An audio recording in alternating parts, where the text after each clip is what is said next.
Hello and welcome back to another video on the Wrestling and to another edition of Smackdown Out of 10. Big show today, of course it's the first show since the Royal Rumble and we had lots going down at the Royal Rumble. Brock Lesnar winning, announcing he's challenging Roman Reigns, Ronda Rousey returning, Roman Reigns retaining his Universal Championship in a slightly dissatisfactory way, if I can get it out. So yeah, lots going on, so let's get straight into it. Roman Reigns kicked off the show as expected, and he was with Paul Heyman and the Usos, and Heyman said none of what happened was planned.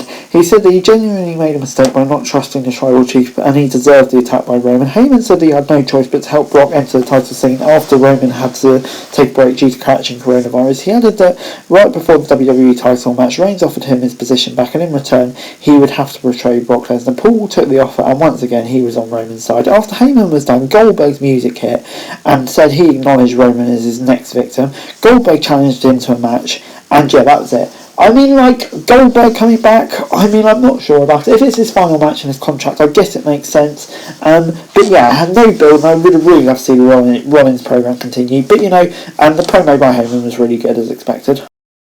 Next up was Ricochet versus Ridge Holland. Holland had the early advantage and sent Ricochet into the corner before hitting a big body slam. Holland was outside the ring and countered the baseball slide before Sheamus and Cesaro got into an argument, helping Ricochet to pick up the win off the distraction. Then we came back from a break and it was a tag team match. Sheamus and Cesaro were in the ring and Holland tagged in early on and hit Ricochet with some big move. Ricochet then came in and attacked Sheamus. Cesaro came back in and before Ricochet missed the dart to the outside was sent into the apron by Holland.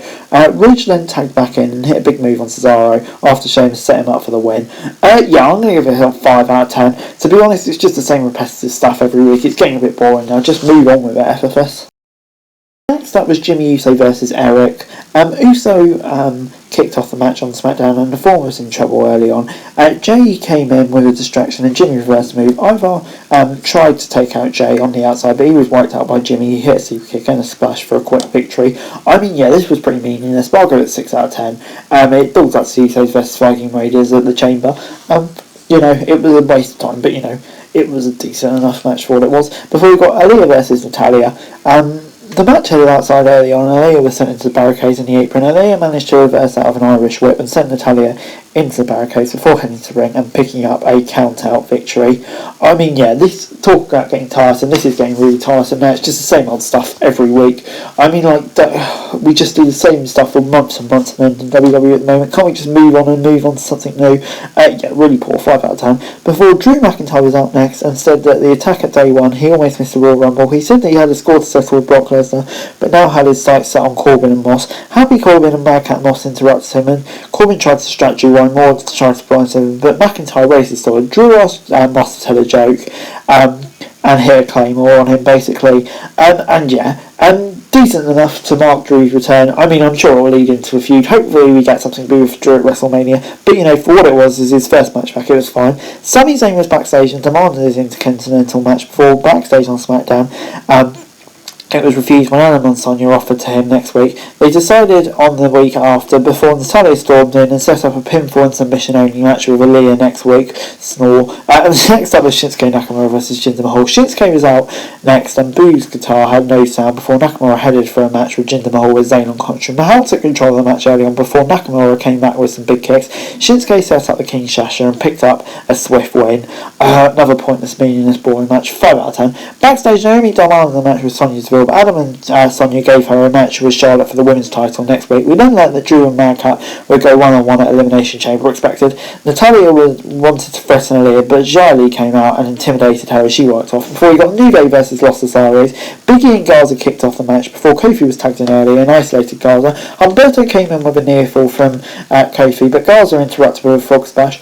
Garza then took Kofi out with a kick at ringside before we headed for a break. Back to the match, the Lothaриos were in control with Kofi in the ring and a few near falls before Kofi countered and tagged Big E in. Big E came in and set up for a combined finisher, but Humberto broke the pin. Big E and Humberto took each other out of ringside, but then Carrillo came back for the combined electric chair missile dropkick combo on Kofi for a near fall. Big E tagged back in and got a combined finisher on Garza for the W. Yeah, I'll give it a 7 out of 10. This was actually a really, really great match. Definitely kind of showed a poor show, to be honest.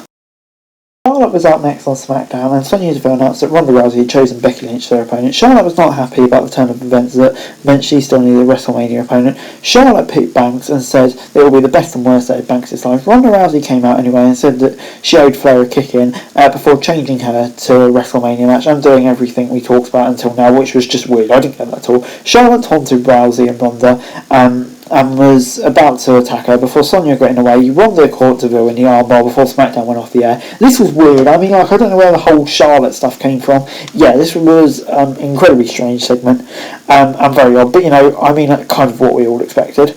Overall this week, SmackDown gets a 5 out of 10 from me. To be honest, this was a really poor SmackDown, and the bits in the middle of the card, we've just seen it all before. I thought maybe the road to WrestleMania would be a fresh beginning, but clearly I was wrong. And then, the Roman Goldberg stuff, it doesn't really make a whole lot of sense, and that Ronda segment to end the show was just weird. Yeah, just a poor SmackDown this week. But anyway, guys, that's the video. Thanks very much for watching. To like, share, subscribe, don't forget to comment down below, follow us, click subscription for daily wrestling news, and subscribe to the channel on the screen right now. It'd be greatly appreciated. Thanks very much for watching. Peace!